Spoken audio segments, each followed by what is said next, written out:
What's up, world? My name is JP Phillips, and this is The Positive Truth. Thoughtful and progressive news for a more progressive society. This is Tim here. We're trying to bring awareness, empowerment, inspiration, optimism, and understanding to communities everywhere.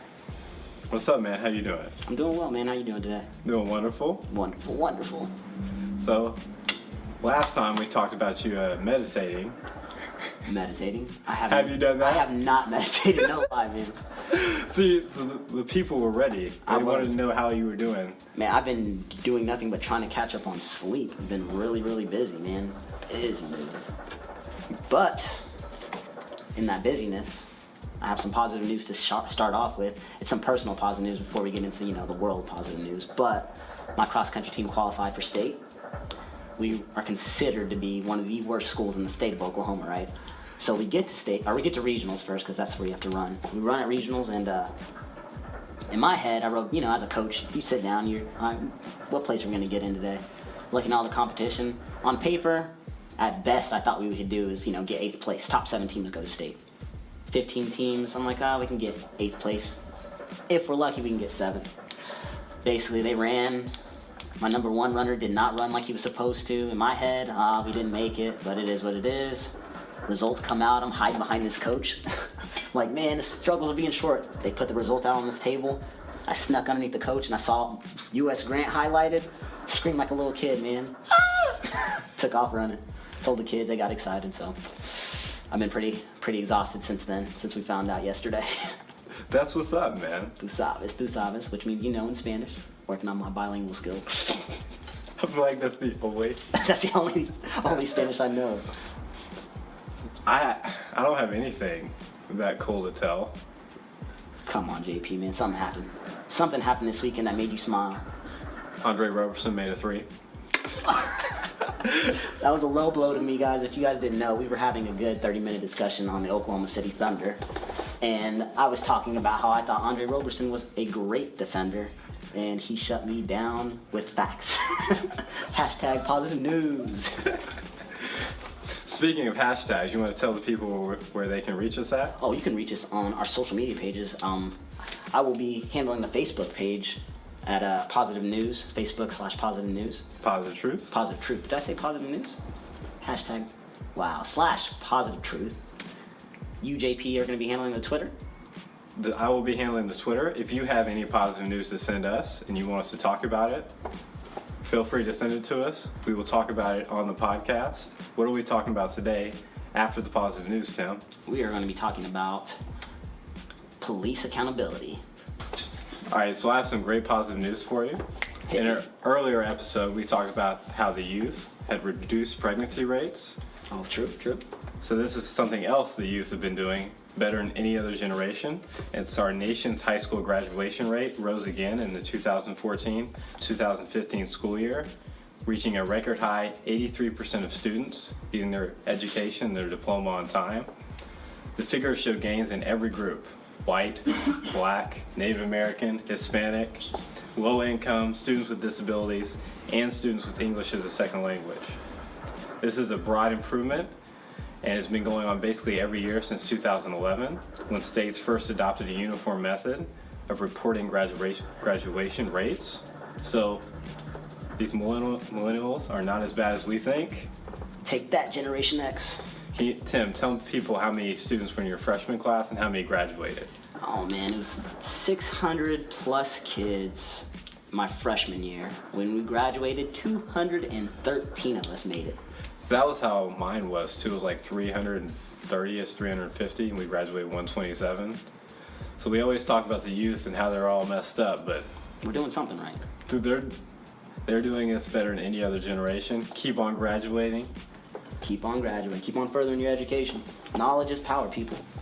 Well, for me, I have Indigenous Weaving Goes High-Tech to help save children's lives with heart defect. Have you ever weaved anything? Me? Yeah. I hear you on that. Well, a mayor and women in Las Paz, Bolivia are using their lifelong weaving skills taught to them by their mothers or in schools as children. The implant helps correct heart defects in children by traveling through the blood vessels until it reaches the heart, finds the hole, and closes it. The company producing the implants hopes to soon be able to donate an implant for every implant sold. So that being said, somebody that can afford this implant is buying one, and then somebody that can't afford one, the company wants to give it to them, which I think is wonderful for children. They're weaving stuff and putting it in people's hearts. Exactly. The woman weaved the implant because the single thread of nitrile metal that is used for the device is so delicate that it requires skilled hands. And how is it getting in these people's hearts, though? That sounds really crazy to me. Surgery. Surgery, man. Oh, that's what's up. Surgery, most definitely surgery. It's dope. I think it's awesome because, I mean, weaving is just like a lost art, like you said. I mean, I know your mom did it. I know my mom did it. Do we do it? No. Do we plan on doing it? No. But the fact that these indigenous women are still using this craft and now it's being used in the modern day technology, I think is an amazing thing. Well, speaking of giving away the weaving if they can't afford it, I got a story about dental service that's getting given away for free Oh, yeah? for kids in Kentucky, growing up in the Appalachian Mountains by Dr. Ken Smith. He grew up there. When he went back, he saw all these kids that, like, my parents have tooth decay, I'm probably gonna lose my teeth. And all these kids never had any dental care. So he started up a mobile clinic at www.kidsfirstdental.org if you wanna donate and support. And it's basically set up to where they go in schools while kids are in school and they come out of class, instead of going to assembly or a pep rally, they go get dental care. And I think that's awesome. Yeah, it's great. And since he's from that community, he went to be a dentist, came back and helping out. Can you think anyone that grew up in your community that came back and helped out? I can. His name is Andy Chisco. He was actually your basketball coach at Southeast. He actually works with me at U.S. Grant High School. This dude's a legend to me, in all reality. We went to U.S. Grant. He worked in Oklahoma City Public Schools. He's still in Oklahoma City Public Schools, and he's still giving it his all. I look up to him to the T. Like, one day I would want my legacy to go down like the way that I see his, and most definitely. Giving back. Giving back. At the end of the day, giving back is important. Too many people leave, become successful, and don't look back at all. And it just leaves these kids in the community like us, sitting there struggling, wondering what's going on. Why doesn't nobody like us? At the exact same time, and it's great to have people that do come back. So people like him and people like the dentist. What's his name? Dr. Ken Smith. Dr. Ken Smith. People like Dr. Ken Smith are definitely inspiring people. What else you got? Oh man, as a man, you are a man now. As a boy, as a teenager, then as a man. How was it for you when it came to showing your emotions? How did your peers treat you as a male? I mean, we're taught not to show our emotions. Exactly. Well, this martial arts academy in Detroit is teaching boys and their families that it's okay for men to cry and show their emotions. I think it's amazing. I first came on this story when I was on Facebook. I was just, going down my timeline. Of course, you see all the funny memes and stuff that's going on, but then this video popped up, and it's this little boy punching his bag. I was super entertained by it, because I'm like, man, I like to hit stuff, what's going on? I like to work out. And this kid's crying, and then the guy asks him, why are you crying? And he's, I don't know. And then the guy stops. It's okay to cry. Let's keep hitting it. Kid wipes his tears and he keeps hitting it. And to me, I thought it was the dopest thing in the world because, like you said, we're taught not to cry. You don't show your emotions like that. You better suck it up and move on. The instructor is passionate about helping boys, especially those who don't have their fathers in their lives or who bought into this concept of what he calls false masculinity. That goes back to what we thought. I mean, it's not okay for us to show our emotions. It never was. It probably won't ever be in most places in the United States in all reality. And it's a struggle. But the fact that this man is opening up his gym and coming in and teaching these young men how to show their emotions, telling them that it's okay to show their emotions, I think is a wonderful thing. Jason, which is the instructor, teaches these boys to be honest about their feelings and break away from the male stereotypes. I think that's a wonderful thing in all reality. I think it's a beautiful thing. I think that me, as a man, I know I'm an emotional person. I know there's times where I want to break down and cry. I don't break down and cry because I know I'm going to get judged by my wife, probably my nieces and nephews, probably JP, the way he's staring at me right now. No judgment over here, man. No judgment. I'm an emotional person, hands down. And the fact that we have a man out there opening up his gym, teaching these young men how to defend themselves, and also teaching them how to handle their emotions, especially those that don't have fathers in their lives, like myself. I mean, it's tough. It's hard to learn how to handle your emotion whenever you have a woman raising you. So the fact that a strange man, literally, he's a stranger, is teaching these young men how to be men, I think is very, very inspiring. Absolutely. I think we all need to work on that as a society, getting men to not only show more emotions, but allowing women to be treated better. 100%. It's going to take one step at a time, and I think this is a big step forward towards treating women better for sure. We just got to be in tune to our emotions, meditate some more, you know? Yeah, whenever you get on that. I got you. Next podcast, I'm letting you guys know now I'm meditating. Okay. I'm going to FaceTime JP, because I know you got an iPhone. I will FaceTime JP, and I'm going to be like, look, JP, look what I'm doing right now. No, I'm not. I'm lying. Whenever you're meditating, you're not supposed to be FaceTiming, man. See, I'm new to this, man. I'm new to this. I thought when you know. Nice little fun fact. Well, what else you got for me, JP? I got something about a lady named Elizabeth Masterson, and she was a dog lover. And she saw a homeless man with a sign saying, "Can you give me money so I can get my dog out the impound?" And she was, as a pet lover, was like, "Wow, I'm down with that because no one should ever have to lose their pets." Right. So she went to ask the guy, like, how much is it? He said $120. So they had, like, cover flea and shots. Right. He's like, I don't have that kind of money. So even though she just lost her job and her income was tight in her life, she cared enough about others and about this person to go to the bank, get the $120, get the dog out of the pound for the homeless man, tell the pound about what happened. And they were like, well, we have a job opening. They got the homeless man a job, so hopefully he can break out of his like cycle of poverty. And that's amazing. All because of one nice act. All because of the love of pets. You have a pet, Tim. I do. Tell the world about this pet. Captain is almost 1 year old. He'll be 1 this November, and he thinks he's about 5 inches long. And what kind of pet is Captain? Captain is a mutt.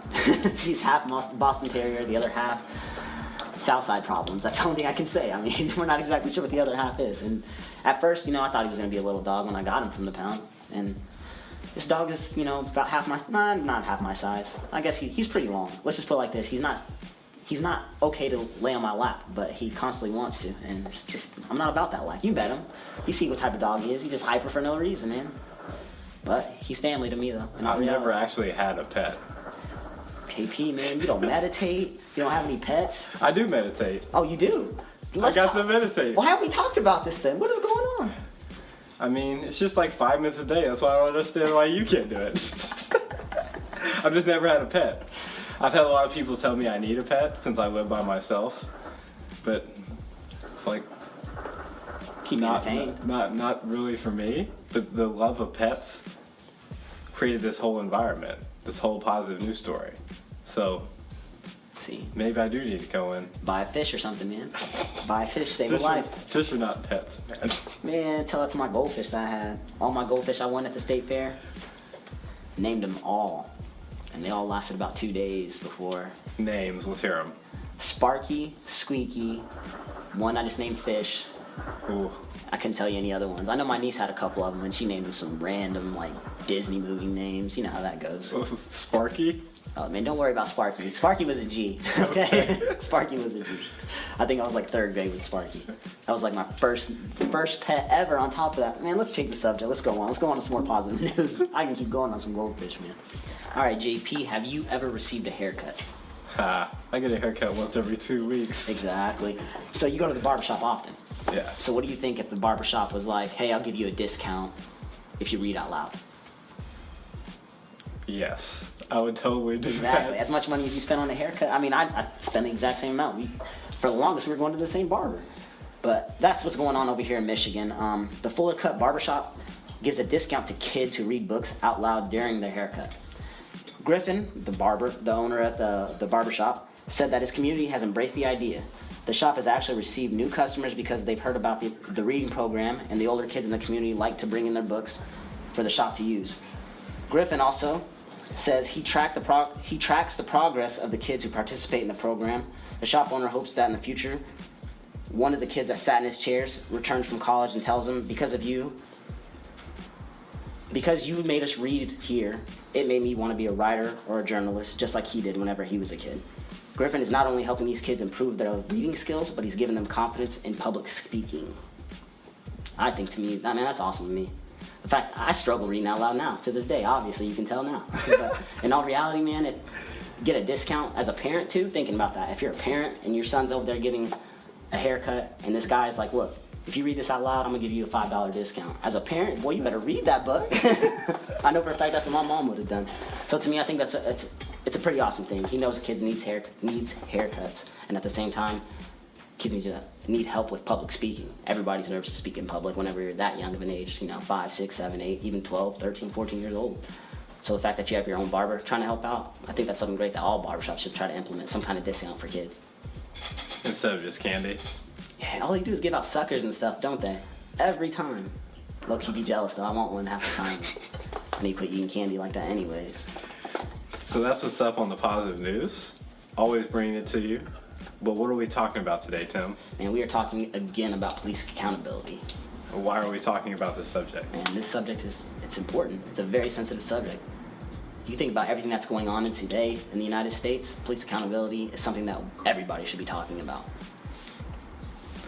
After we did the Black Lives Matter one, we felt like the goal of Black Lives Matter is police accountability, and even if you're not pro Black Lives Matter, police accountability is something that's invested in everyone.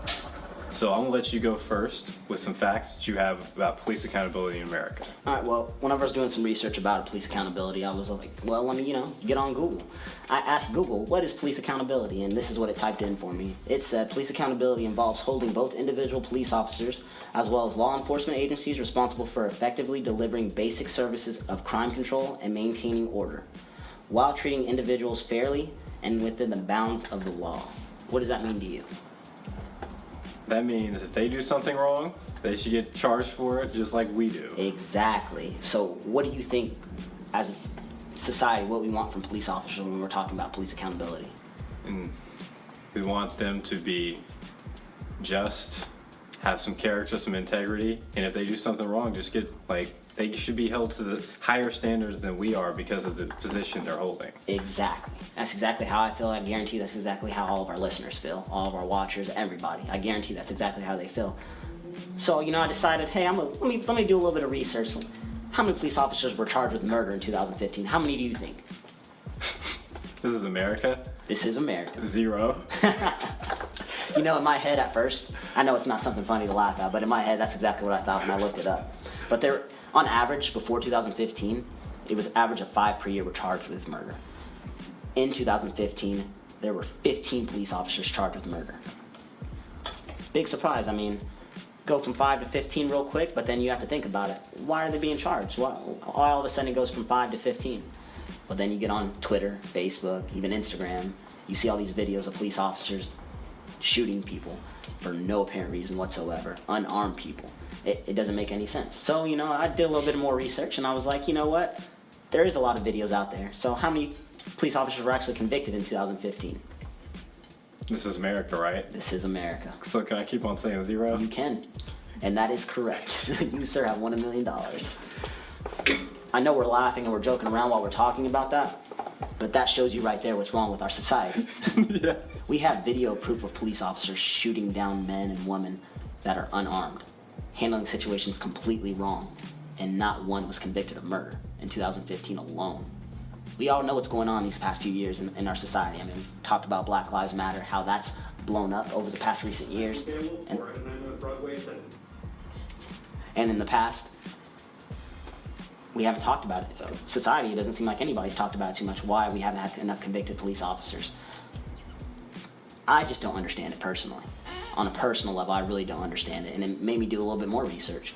And come to find out, I was looking at people's, what's the word I'm looking for here, JP?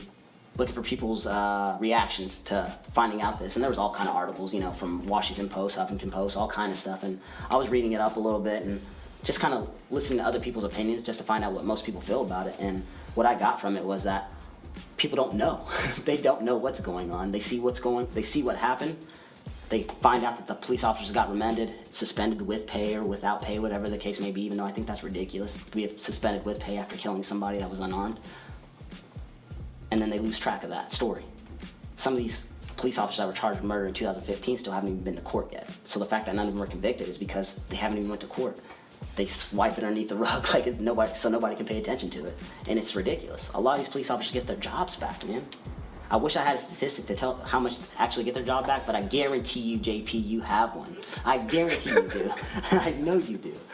Because I am the research guru. He definitely is. So talk to me, JP. Give me some stats, man. Well, whenever I started researching this, we try at The Positive Truth to not do the research together. That way we can create positive discussion. And I was really excited. Thought this, right after the Black Lives Matter one, there's going to be a lot of information on police accountability. It's a big topic. And that's when I realized the truth. We don't have anything, we have no facts about police accountability. And when I say we, I mean the FBI. They said of the nearly 18,000 police departments in the USA, only 3 to 4% give the FBI their data on police killings in America.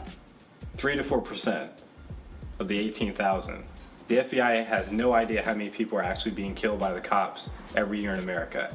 And that's not just 2016, that's 1960, 1997. They have no idea. The only source we have is newspapers, the Washington Post and the Guardian. Exactly, while I was reading articles. If you don't know what the Guardian is, that's a British newspaper. A British newspaper has more information than the FBI on how many people are getting killed every year in America. It doesn't make any sense. It does not make any sense.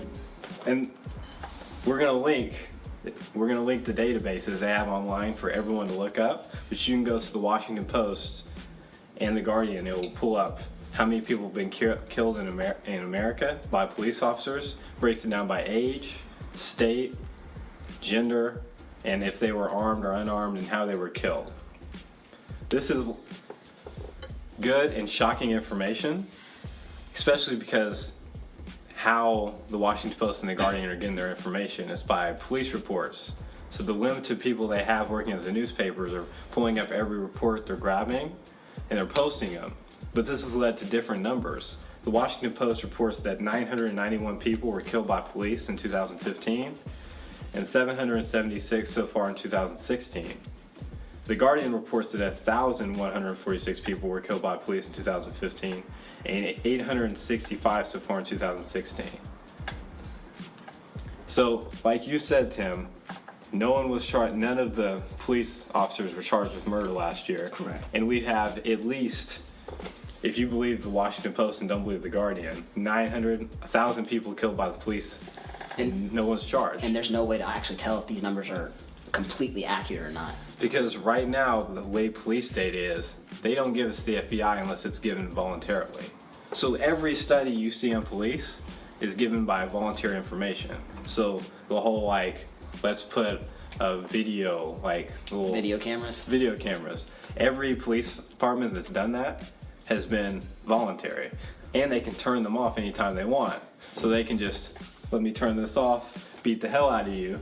Since we're on video cameras, do you think video cameras should always be turned on if you're a police officer? We don't know. We don't have, we have no data. So think about this. How do we know how big the problem is? So if we can't fully assess the problem, how are we going to figure out a solution? That's why police accountability is such a big deal. We have no data on anything, Tim. Nothing. The FBI isn't even going to start making it mandatory for police to report their killings to them till January 2017. And that's going to be the first year they start getting data. So there's going to be nothing to compare it against. Not 2005, not 1995, not 1960. So how do you change a situation without data? We don't even know the full realm of the problem. So every time you hear about, they got cameras, the data we do have on that is it doesn't do much. There's also data police officers have given to reporters, sociologists, criminologists, and this data has shown that police officers show no racial bias. But this is volunteer reports they've given. Of course they're going to say that. So they can just handpick reports and we have no idea. Okay. Well, that being said, so everything that they're giving out is voluntarily. So we don't know if that information is true, correct? Well, we know it's true, but they could be holding back when they were withholding information. Okay. So that's what I'm saying. We have no idea. This is America in 2016. We have data for everything. We have the internet, and we don't have data on police murder. The FBI. You can go online and be how many people were killed in accidents by like John Oliver used the example of TVs falling on you. The FBI has information on that, but they don't have information on how many people are killed by the cops every year in America. Why do you think that is? Well, that's because police officers usually, they govern themselves, which is an awful system. The idea is, well, until we get more data, prosecutors need to do a better job of holding police accountable by strict prosecution. But prosecutors aren't going to convict the police officers, so they work with them every day. Exactly. And they're getting judged by their peers. Like, if you get a complaint against you, other police officers judge you. That would be like me in 7th grade getting in trouble and me like, oh, can my friends stand jury and decide if I'm okay? This is not okay. I got you, JP. He didn't do it. Or if we use a more serious example, like someone kills one of your family members and the killer's family is on the jury duty.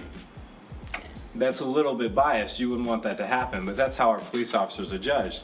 And they're judged by prosecutors that need to work with them. So if a judge prosecutes a police officer, they'll be alienated. So that's why police officers are never convicted. See, it sounds like our system is so messed up, and it makes me wonder, like, what can we do to help? What can we do to fix this problem? Because this sounds like a problem that... We haven't even fully got to the end of the problem yet, Tim. I haven't even got there yet. I'm, like, depressed right now thinking about this. That's how I felt learning this, but that's why we need to tell the people since it's not being talked about. Indeed. So we also have almost no data on how many cops are convicted for wrongdoings. Literally none. We have one person in all of America that has any data on this. It's a man from Bowling Green State University. He's a criminologist named Philip M. Stinson. Yes, I probably ruined the name. But he's an ex-police officer. He worked in New Hampshire. And in 2005, he set up Google Alerts. He had like 6 different Google accounts, set up 40 different alerts. And he built a database. So every time there was a Google alert, he would pull it in. He would see how many people, how many officers were convicted of crimes. And the answer is basically 0. Here's some ex-cop stories from Stinson. He claims he saw sergeants beating people in booking rooms while they had handcuffs on, faked reports, and it was creative report writing to fit arrests they had. So it's like, oh, he kind of fits the description, but let me just write it in, that way he can get charged, put him in jail. There was evidence that was tampered with. He saw overly suggestive court identifications to nail people with crimes. This is just the 2 years he was a cop. This is why he started doing this. And whenever he was doing his research, was he doing this just in one city, or? At Bowling Green with his... Just in Bowling Green? With his grad students. His data shows that courts are very reluctant to convict cops. Just like I said, you don't want to convict people you work with. Right. With other crimes. And this is really bad, but it needs to be said. He's had cops that were arrested for crimes in 2005, 2006 that are still police officers. Cops that have gotten like domestic violence charges. And in America, if you get a misdemeanor in domestic violence, you can't own a gun, you can't carry a gun, you can't have ammo, you can't even carry ammo. But these cops are working with guns every day. They've done studies on DUIs. Police officers that pull over drunk are like hardly ever arrested, and when they are, they're rarely charged. And then they go to work with DUIs and misdemeanors at a place where they carry a gun. On top of that, there's this idea that only new cops do bad things. He found that 20% of like cop convictions were people that have been on the force 18 years or longer. People that thought they can get away with it. So since 2005, he's only seen 54 officers get charged with fatally shooting someone. And if you look at the Guardian data and the Washington Post data, where the police are killing on average 1,000 people a year. So that's 11,000 people, and none of them are accounted for. And only 54 police officers got charged. And that's not even going into police accountability. That's not killings like excessive force, sexual assault, theft, like planting drugs. There's all kinds of police reports, and he has nothing on that. Absolutely nothing. The FBI has nothing. No one has any data on this. This is America in 2016, Tim. Um, This is why we're talking about police accountability. I I wouldn't be so baffled if I didn't try to look up stuff and I couldn't find too many statistics. I mean, There are none. It's hard to find facts. Those are the only 3 facts about police accountability in America. The Guardian, the Washington Post, and a professor that set up a Google Earth. It's 2016. That's kind of depressing, right? They got to start holding themselves accountable. I mean, not all police officers are bad. Let's get that clear. I don't want anybody thinking all police officers are terrible, because that's not the case. But there's a lot of police officers out there that... But the system is bad because we don't even know how many police officers are doing wrong things. The system's terrible. And something needs to be done about it. More people need to start talking about it in order for us to get this fixed. Because if we keep staying quiet on it, it's going to be 2026 and we're going to have... Nothing. Exactly. Which is exactly what we have now. Let's talk about change. Since we have no data, it's basically impossible for us to talk about how we can make police be better at their jobs, how they can be more efficient. Anyway, we need the data first. And the best way we can do that, as cliche as this sounds, is voting. We need to, you vote for your police chief. You vote for your sheriff. Go out and vote for the one. Like, hey, are you going to turn in your reports to the FBI? Are you going to make an effort to have less police killings in our community? Whenever you vote for your politicians, vote for the one that is most likely to hold police accountable, to create more transparency in our society. Because we need more data so we can fix this problem. And the only way to get that is if we pressure them through our votes. Like, we're not voting for you unless you do this. It sounds cliche, it sounds awful, but that's the power of voting. And information. So we're educating you on the topic. You all can either share this episode or tell it to one of your friends.